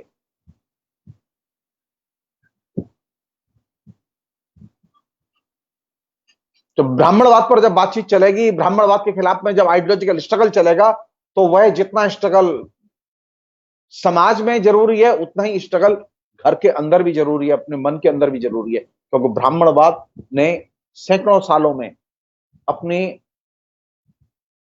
वैचारिक प्रोपेगेंडा के जरिए हमारे मन में जगह बना ली है।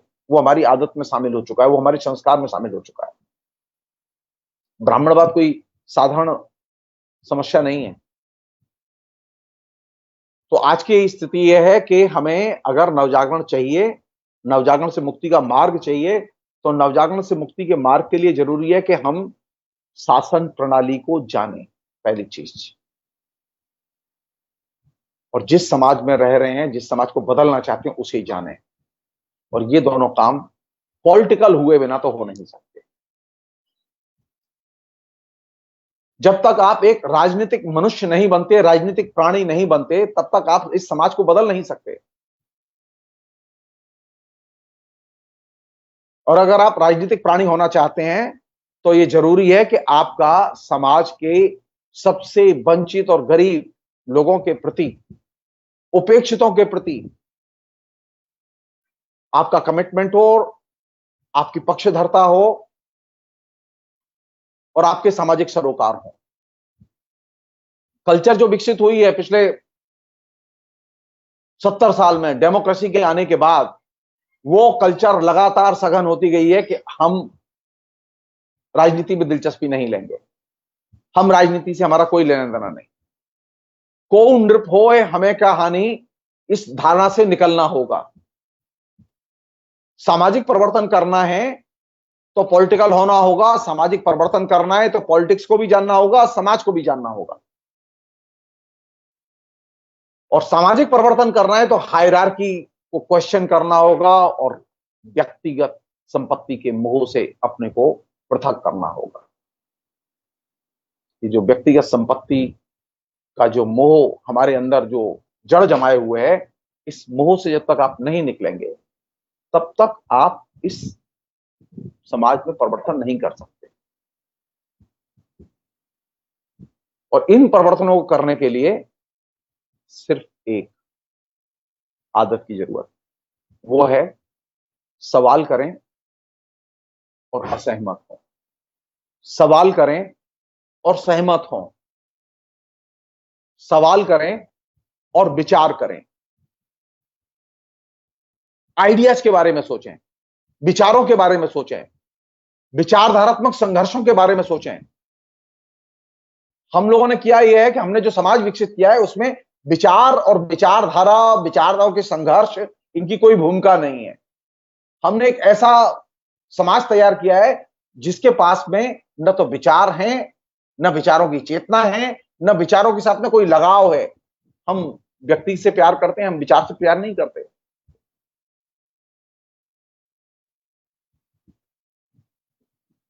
अरे बिना विचार के तो व्यक्ति बेकार है। विचार ही है जो उसे मनुष्य से पशु से अलग करता है, मनुष्य को। अगर विचारहीन प्राणी पसंद है तो समाज जो है पशुओं का समाज होगा, जिसको कोई भी हाथ ले जाएगा। नवजागरण इस प्रवृत्ति से, ये अनुकरण मूलक प्रवृत्ति जो हिंदू धर्म ने पैदा की थी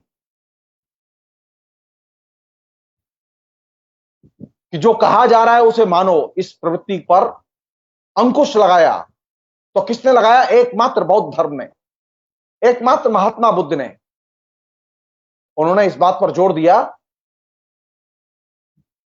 कि जो कुछ कहा जा रहा है उसके बारे में सवाल खड़े करो, संदेह करो, शंका करो।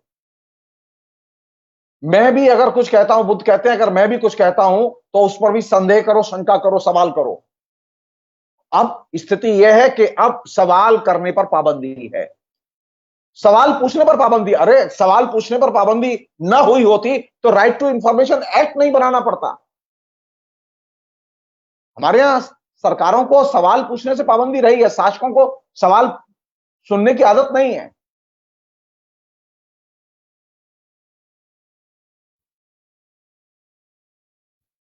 तो नवजागरण की पहली सीढ़ी आधुनिक काल में शुरू होती है सवाल करने से। नवजागरण की दूसरी सीढ़ी होती है विचारों और राजनीति में अवगाहन करने से, उसमें आनंद लेने से, उसमें शामिल होने से, उसमें दिलचस्पी लेने से, उसके बारे में नजरिया बनाने से।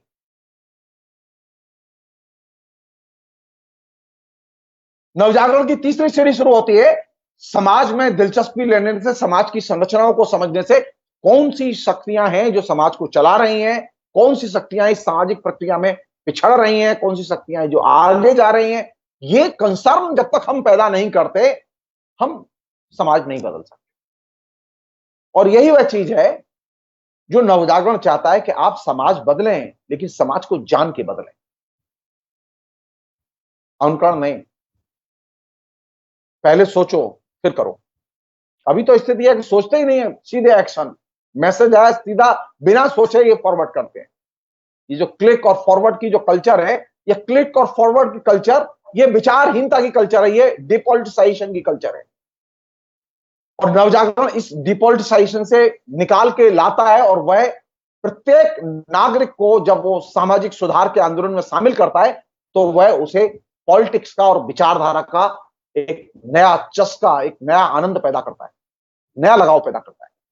और यही वह जगह है जहां पर कि हमें इस समाज को ले चलना है कि लोग पॉलिटिक्स में दिलचस्पी लें, लोग विचारधारा में दिलचस्पी लें, लोग पॉलिटिकल और विचारधारा के आधार पर समाज को देखें, समझें, व्याख्यायित करें, उसकी समस्याओं को जानें। वो जाने कि भारतीय समाज में बौद्धों के साथ कितने अन्याय हुए हैं, वे जाने कि बौद्धों को क्यों खदेड़ के बाहर किया गया, वे जाने कि बौद्धों ने कौन सी नई चीजें इस समाज को दी। यही वह समझ है जिसके आधार पर अंबेडकर ने महात्मा बुद्ध को प्रथम समाज सुधारक की संज्ञा दी और उपाधि दी। तो पहले समाज सुधारक ज्योतिबा फुले, राजा राम मोहन राय, ईश्वरचंद्र विद्यासागर नहीं, बल्कि पहले समाज सुधारक महात्मा बुद्ध है। आज बस इतना ही। बहुत बहुत शुक्रिया, थैंक यू। शुक्रिया प्रोफेसर। और बहुत अमेजिंग आज का जो ये क्लासरूम था। और शायद हम में से जो लोग, जैसे मैं किसी जेएनयू नहीं गया, किसी जादवपुर विश्वविद्यालय नहीं गया, ना ही मैं किसी ऑक्सफोर्ड या कैम्ब्रिज या हार्वर्ड में गया। और हिंदुस्तान में अपने बाकी तमाम विश्वविद्यालयों में हमने अपनी क्लासरूम में जो सबसे बड़ी कमी लगातार महसूस की कि वहाँ पर हम क्लासरूम के अंदर पॉलिटिक्स को डिस्कस नहीं करते थे या समाज को डिस्कस नहीं करते थे। शिक्षण भी एक पेशा बन गया था और शिक्षित होना भी एक पेशे की तैयारी थी। तो सब कुछ चूंकि पेशे से जुड़ा हुआ था और शिक्षा का उद्देश्य बदल चुका था। आज़ादी के बाद एक नया भारत बनाने का उद्देश्य जैसे जैसे धूमिल हुआ, वैसे हमारे समाज में शिक्षा का जो एक पर्पस था, जो पर्पस ऑफ एजुकेशन है, वो बदल गया और उसका मकसद केवल नौकरी हासिल करना रह गया, या जिसे सरकार अभी नई शिक्षा नीति में बुला रही है कि कक्षा 6 से हम रोजगार परक शिक्षा देंगे। तो जब शिक्षा का उद्देश्य केवल एक अदद नौकरी हासिल करना रह जाता है तो हम सब ऐसे ही बनते हैं, क्योंकि एक बेहतर मनुष्य बनना जो मूलभूत उद्देश्य है और बाकायदा एक धर्म है जिसका नाम जो है वो शिक्षा से या शिष्य से निकलता है, सिख। सिख जो है वो पंचमेल खिचड़ी जो जुबान है उसमें शिष्य को सिख कहते हैं, जिसमें जैसे कबीर कहते हैं एक दोहे में कि गुरु कुमार सिख कुंभ है, गड़ी गड़ी काढ़े खोट, अंतर हाथ सहार दे बाहर बाहे चोट। तो सिख मतलब शिष्य होता था, पर हम केवल धर्म के तौर पे जानते हैं। तो बेहतर मनुष्य बनना शिक्षा का उद्देश्य जब नहीं रहा, और वहीं से कहीं ना कहीं हमारे समाज में एक 4 दशक पहले जो एक नया प्रक्रम शुरू होता है, जहां परिवार वाले माता पिता अपने बच्चों से कहने लगते हैं कि पढ़ोगे नहीं तो चाय बेचोगे, पढ़ोगे नहीं तो सब्जी बेचोगे, पढ़ोगे नहीं तो मजदूरी करोगे। कहीं ना कहीं एक वर्ग भेद और एक जाति भेद को हम उनके मन में गहरे स्थापित करते हैं कि चाय बेचने वाला या सब्जी बेचने वाला या मजदूरी करने वाला वो घृणित व्यक्ति है और घृणित पेशा है, कुछ नीचा है उसमें। और दूसरा, हम ये भी मन में स्थापित कर देते हैं कि हम जो शिक्षा हासिल कर रहे हैं उसका उद्देश्य केवल और केवल नौकरी हासिल करना। और जब हम बड़े होते हैं तो नवजागरण हमने अपनी स्कूल की किताब में भी पढ़ा, लेकिन नौकरी हासिल करने में अगर हम सिविल सर्विस की तैयारी नहीं करते हैं विषय विशेष से, तो हमारे काम नहीं आता है। और जैसे घरों में झाड़ू होती है या चम्मच होती है या कोई और सामान होता है, ऑब्जेक्ट ड्रॉप, उसका इस्तेमाल करने के बाद उसे उसकी नियत जगह रख दिया जाता है, उससे कोई हमें इमोशनल लगाव नहीं होता। ठीक वैसे ही शिक्षा हमारे लिए हो गई। वो एक टूल था जिससे हमें नौकरी हासिल करनी थी, हमने रटा, परीक्षा दी, नौकरियां हासिल की, और हम भूल गए कि उस टूल का कुछ और भी काम था। ये मयंक, रोटी तो अपने लिए पशु भी जुगाड़ कर लेता है। बिल्कुल बिल्कुल। और तो नौकरी जुगाड़ करना तो वैसे ही है जैसे आप रोटी जुगाड़ करते हैं। और इसने, इसी शिक्षा की पद्धति ने हमको एक जो जिसे हम कहेंगे छद्म, जो एक पूर्वाग्रह या घमंड है, वो भी दिया। कि मैं कहना चाहूंगा कि जैसे हम आमतौर पे देखते हैं कि एक आजकल कैंपेन चलता है जिसको हम अंग्रेजी में कहते हैं सेव अर्थ। हमने ही इस धरती का ये हाल किया है और हम ही कैंपेन चलाते हैं सेव अर्थ का। जबकि सच क्या है? सच ये है कि ये धरती आज से करोड़ों साल पहले आग का गोला थी, ड्रेस्टिकली ठंडी हुई और बर्फ का गोला हो गई। उसके बाद यहाँ पर अमीबा आया, पैरामीशियम आया, डायनासोर्स आए। इंसान तब नहीं था, तिलचट्टा भी आ गया था। इंसान सबसे बाद में आया। धरती तब भी थी, और हम जब नहीं होंगे तब भी ये धरती रहेगी। ये धरती अपने आप को न केवल मैनेज करेगी, ज्यादातर पशु हमारे अलावा वो भी जो है अपने आप को, अपना अनुकूलन या एडॉप्शन वो कर लेते हैं कुदरत के हिसाब से। सिर्फ हम नहीं कर पाते। अंततः हम नहीं होंगे, और हम इतने घमंडी हैं कि हम अपने आप को बचाने का कैंपेन चला रहे हैं कि मनुष्य बचा रहे, और हम कहते हैं सेव अर्थ। हम अपने आप को धरती मानने लगे हैं। दरअसल ये सारा जो पूर्वाग्रह और घमंड है, ये वहीं से आ रहा है, क्योंकि शिक्षा हमको बेहतर मनुष्य नहीं बना पाई। और आपने जो बात कही आज, हम, ये तो क्लासरूम की बात है, ये जो हम बात कर रहे थे पूरी, इसमें 2 बहुत महत्वपूर्ण हिस्से। मैं एक और चीज, जी प्रोफेसर जी, वो ये कि एक नया प्रसंग आ गया है ना, ये नई शिक्षा नीति वाला जी। अंबेडकर होते तो आत्महत्या कर लेते।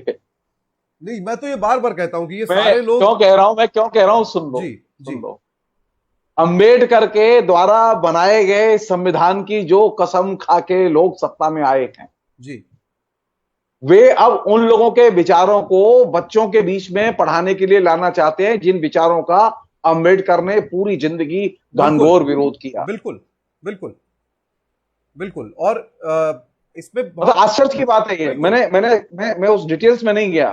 मैंने पढ़ी और मैं आपसे सहमत हूं। मैंने पूरी जो, मतलब ये जो पूरा जो कष्ट है ना, वो कष्ट ये है कि अब आपने जो कुछ अचीव किया था पिछले 70 साल में जी, एक तो लंगड़ा लोकतंत्र था, अब वो लंगड़ा भी गया काम से। अब वो एक टांग भी नहीं रही उसकी। अभी जो क्लासरूम थे, जिस क्लास में बच्चे थोड़ा बहुत पढ़ लेते थे, वो पढ़ना भी गया काम से। बिल्कुल। यानी ये जो अतीत मोह पैदा करने की कोशिश की जा रही है, एक तरह से अतीत का गौरव पैदा करने, जो कि अतीत में वह गौरव लायक कोई चीज नहीं है। अगर अतीत इतना गौरवपूर्ण होता और अतीत इतना शानदार होता तो महात्मा बुद्ध जैसा प्रतिभाशाली व्यक्ति हिंदुस्तान से खदेड़ के बाहर नहीं किया जाता। और अतीत में जो कुछ गौरव करने योग्य है वो इनकी पॉलिटिक्स के योग्य नहीं है, ये भी एक समस्या है ना। तो जो गौरव करने योग्य नहीं है वो उस पर गर्व करना सिखाया जा रहा है, और जो गौरव करने योग्य था उसको गायब, और उसको बहुत पहले ही मुझे लगता है गायब कर दिया गया। जो आप गार्गी की बात कर रहे थे, या हम याज्ञवल्क्य की बात करें, हम कोई भी बात करें, नचिकेता की बात करें, और उसको एक और चीज जी वर्तमान कभी भी अतीत की कार्बन कॉपी नहीं होता। बिल्कुल बिल्कुल आप बरामेर को पढ़ाना चाहते हैं बच्चों को, अब सोचो, यहां से सोचो। बिल्कुल जो जो कि ज्योतिष का काम करता था, फलादेश करता था, जी उसने कोई विज्ञान का काम नहीं किया जीवन में। बिल्कुल मतलब मैं इसलिए कह रहा हूं कि ये जो अभी जो समय है ना, अभी तो स्थिति है कि अब सारे हिंदुस्तान के प्रोफेसरों से कहा गया होगा, यूनिवर्सिटी ने सर्कुलर भेजा होगा, यूजीसी ने सर्कुलर भेजा होगा, राय दो, किसी ने ये नहीं।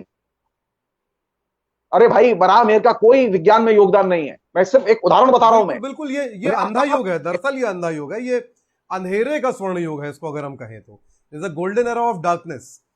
सो नव जागरण की क्यों जरूरत है? जी ये जो मिथ बने हुए हैं, ज्ञान के मिथ, व्यक्तित्व के मिथ, धर्म के मिथ, ये तमाम मिथ नए सिरे से पुनर्परिभाषित किए जाएं और इनका खंडन किया जाए। बिल्कुल बिल्कुल बिल्कुल। और ये जो खंडन वाली बात है, तो आज के, तो आप सब लोगों के लिए आज के इस क्लासरूम सेशन जिसको मैं कहता हूं, इसके जो दो सबसे महत्वपूर्ण बिंदु निकल के आए, और जो बहुत सारे दर्शकों ने कमेंट पे भी लिखा है जो निकल के आ रहा है, दो महत्वपूर्ण बिंदु सबसे क्या है अगर हम उसकी बात करें, तो उनमें से एक है जो ब्राह्मणवाद की हमने बात की और पूंजीवाद की बात की। दो दरअसल एक सिक्के के दो पहलू हो सकते हैं, या है। एक तो वो हिस्सा है कि कैसे हमारी चेतना को दबाया गया, और दूसरा हिस्सा जिसमें सवाल करने की प्रवृत्ति से लेकर के सब कुछ आता है, वो है डीपॉलिटिक करना, डीपॉलिटिसाइजेशन करना चीजों का। और इसका मैं अपने बचपन या हम सबके बचपन से लेकर आता हूं कि बड़ों से सवाल करना गलत है, बड़ों को जवाब देना गलत है। तो आप क्या करेंगे? केवल सम्मान? तो क्या आप खराब लोगों का सिर्फ इसलिए सम्मान कर सकते हैं क्योंकि वो आपसे उम्र में बड़े हैं? मैं एक उदाहरण देता हूं, बहुत सारे लोगों को इस देश में अचानक से गांधी और अंबेडकर और नेहरू का विरोधी बना दिया गया है। तो क्या वो अपना लोकतंत्र इस कीमत पर गवा देंगे कि उम्र में अगर वो होते तो उनसे बहुत बड़े होते? एक बात। दूसरी बात, सवाल ना करना। हमने सबने दरअसल ये सीखा। जी प्रोफेसर, आप कुछ कह रहे हैं? मैं ये कह रहा हूं कि जो अभी जो फेज चल रहा है ना, जी वो ये अम्बेडकर की एक बहुत ही शानदार लाइन है, जी वो याद आ रही है। तो वो शासकों के बारे में कह रहे हैं, जी पुराने शासकों के संदर्भ में, और वो आज के शासकों पर भी लागू होती है। वो क्या है? हमारे पास नीति की बंदूक है। जी ओह, उनके पास क्या है? ये जो तर्क है, हमारे पास पॉलिसी है। अब ये पॉलिसी से ध्वस्त कर देंगे सब चीज। जी नहीं जी, नहीं। जनता के पास अपना विवेक है और विवेक की परंपरा है, नीति की बात नहीं है। अंबेडकर ने कहा था ये बात। जी ये जो कहा जा रहा है कि हम नीति की बंदूक से उड़ा देंगे, जी तो बोले नहीं, ये नीति की बंदूक से ये चीजें हल होने वाली नहीं है, और हल नहीं हुई। अंबेडकर सही साबित हुए। नीति की बंदूक से आप सारी दुनिया को, इस समाज को नहीं बदल सकते, नहीं बदल सकते। बिल्कुल बिल्कुल। और ये बात जब संविधान सभा की जो आखिरी बैठक थी जिसमें डॉक्टर अंबेडकर का एक मशहूर भाषण है, उसमें वो एक बहुत दिलचस्प बात कहते हैं, इसी से मुझे याद आती है। वो उस भाषण में कहते हैं कि हम प्रत्येक पीढ़ी को एक निश्चित राष्ट्र मान सकते हैं जिसे बहुमत की मंशा के द्वारा स्वयं को प्रतिबंधित करने का अधिकार तो है, लेकिन जिस तरह उसे किसी अन्य देश के नागरिकों को प्रतिबंधित करने का अधिकार नहीं है, उसी तरह उसे भावी पीढ़ियों को बांधने का अधिकार भी नहीं है। अधिकार ये सारी बात का समअप है जो हमने इतनी देर बात की। यहां पर जो बात आप अतीत के मोह में रहने की कह रहे हैं, हमें भावी पीढ़ियों को बांधने का अधिकार नहीं देता है कुछ भी। और ये जो सवाल कर रहे, जहां तक ये जो बात है कि मुझे पॉलिटिक्स में नहीं पढ़ना है, या मैं आई एम एक सेंटेंस, एक वाक्य मैंने पिछले 10-15 साल में अपने तमाम दोस्तों से सुना जब मैं नौकरी करने आया, और एक जो specific upper middle class elite था, उसके नौजवान कहते थे कि सी dude, I am actually apolitical. तो मैंने उससे पूछा कि तुम ये नौकरी करते हो? उनसे पूछा, हाँ। इससे तुम्हें सैलरी मिलती है? हाँ। ये बताओ कि पेट्रोल महंगा होगा तो ये कौन तय करेगा? तुम्हारा बॉस, तुम की सरकार? सरकार तय करेगी। तुम्हें सैलरी कितनी मिलेगी, नौकरी मिलेगी नहीं मिलेगी, तुम सड़क पे निकलोगे तो कितने सुरक्षित हो। और सबसे बड़ी बात प्रोफेसर, हमारे परिवार में अगर 4 भाई हैं तो सबसे आर्थिक रूप से ज्यादा मजबूत जो भाई होता है परिवार में, उसी की चलती है। हमारे परिवारों की जो पॉलिटिक्स है वही देश की पॉलिटिक्स है। और हम अगर पॉलिटिकल नहीं है तो हम झूठ बोलते हैं और कुछ नहीं। नहीं, मैं तो इसे और भी हल्के ढंग से कहना चाहता हूं, तो समझ जी में आ जाएगी। जी। आप अभी सांस नहीं ले सकते पॉलिटिक्स के बिना। बिल्कुल बिल्कुल। ये जो जो अपॉलिटिकल लोग हैं, मैं उनसे सिर्फ इतना सा कहता हूं कि तुम सिर्फ बता दो मुझे कि मेरी जो सांसें हैं उन पर किसका कब्जा है। मेरी सांसें तो मेरी हैं, ये समाज मेरा है, लेकिन इस पर कब्जा मेरा नहीं है। बिल्कुल। ये फैसले मेरे नहीं हैं जी। कि मेरे समाज में कितना प्रदूषण है, ये फैसले मेरे नहीं हैं। बिल्कुल तो ये कहना एकदम गलत है बिल्कुल। कि जो मैं अपॉलिटिकल हूं और मैं बहुत खुश हूं। और अगर आप नहीं, एपॉलिटिकल हैं तो आपकी सांसें जो है वो उधार है उस आदमी का जो पॉलिटिकल है और लड़ रहा है आपके लिए, जिस वजह से आपकी सांसें चल रही हैं। और अगर आप ये चाहते हैं कि आपके जीवन के फैसले कोई और ना ले, तो ये अपने आप में एक पॉलिटिक्स है। और इसके लिए आपको लड़ना पड़ेगा, क्योंकि मेरा अधिकार मुझे एक पॉलिटिक्स के जरिए मिलता है। खैर, ये एक अलग चर्चा है, इस पे हम बात करेंगे। फिलहाल हाँ, आज के लिए शुक्रिया प्रोफेसर। अगले थैंक यू। एपिसोड में भी हम डॉक्टर अंबेडकर के बारे में बात करेंगे, जैसा कि तय हुआ था। और हो सकता है हम ये 4 एपिसोड से जो है वो आगे जाएंगे, ज्यादा आगे भी जाएंगे, आगे जाएंगे। आगे तो आगे मैं जाएंगे, आगे। जो है वो इसमें बस आखिरी में दरअसल आज की जो पूरी बातचीत थी, तो डॉक्टर अंबेडकर की ही स्पीच जिसका मैंने जिक्र किया, उसका एक बहुत दिलचस्प हिस्सा है।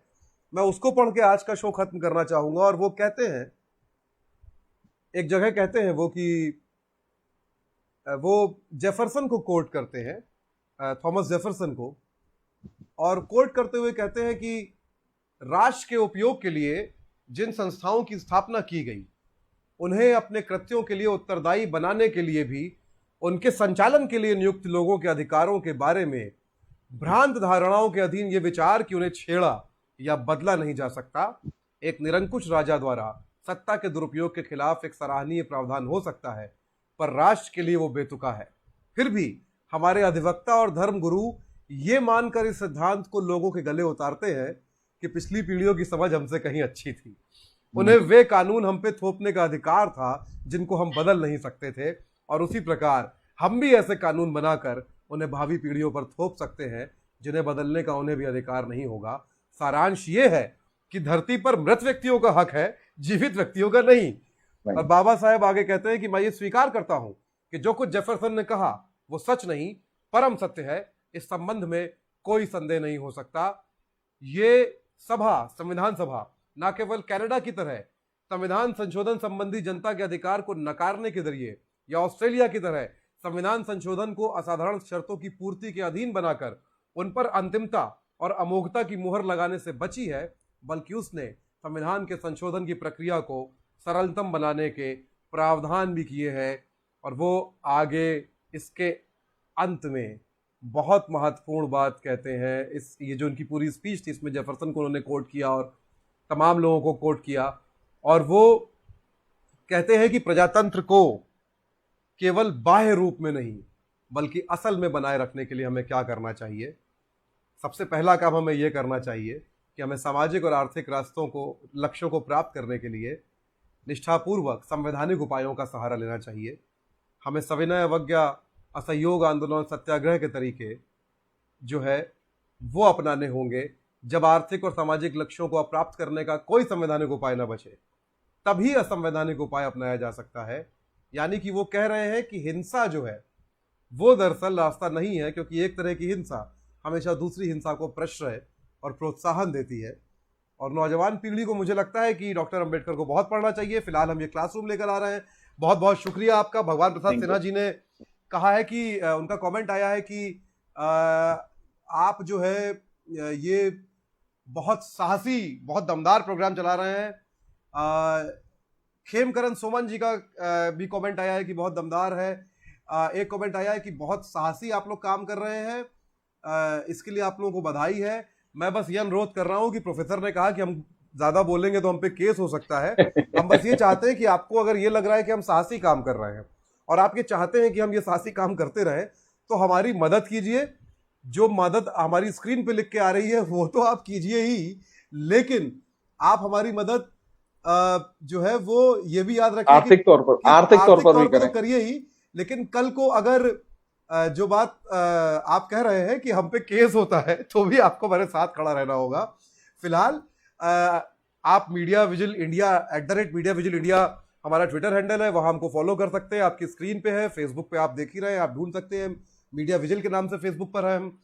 Facebook/मीडिया विजिल आपको मिल जाएगा। इंस्टाग्राम हमारा जो हैंडल है वो @मीडिया विजिल ही है, और हमारी वेबसाइट www.mediavigil.com पे भी आप जाके खबरें पढ़ सकते हैं। और ये गुरुवार, आने वाले गुरुवार से जो हमारी वेबसाइट है वहां पर मीडिया विजिल के एपिसोड्स और उनका जो सारांश है, जो हमारे रेनेसा की बात कर रहा हूं इस शो की, तो हम इस शो से शुरुआत कर रहे हैं। इसके सारे एपिसोड्स और सारांश उनका कि उनमें क्या बात हुई, उसका जिस्ट क्या है, वो इसके वीडियो के साथ हम आपको अवेलेबल कराना शुरू कर देंगे। तो आप YouTube और वेबसाइट दोनों जगह ये जाके देख सकते हैं। हम लोग बहुत छोटी टीम है तो काम थोड़ा धीरे धीरे होता है, क्योंकि हम कुछ ही लोगों में सारा काम बढ़ता है। और बाकी 3 magical words, like, share, subscribe, ये वीडियो फैलाइए, लोगों तक पहुंचाइए, और हमारे साहस की प्रशंसा करते हुए हमारे साथ भी खड़े होइए, क्योंकि अंततः जनता जो है वही असली विपक्ष है, और इसलिए हमारे साथ भी आप ही खड़े होंगे जैसे आपके साथ हम खड़े होंगे। बहुत बहुत शुक्रिया प्रोफेसर, बहुत बहुत शुक्रिया उन सब का जिन्होंने ये शो देखा।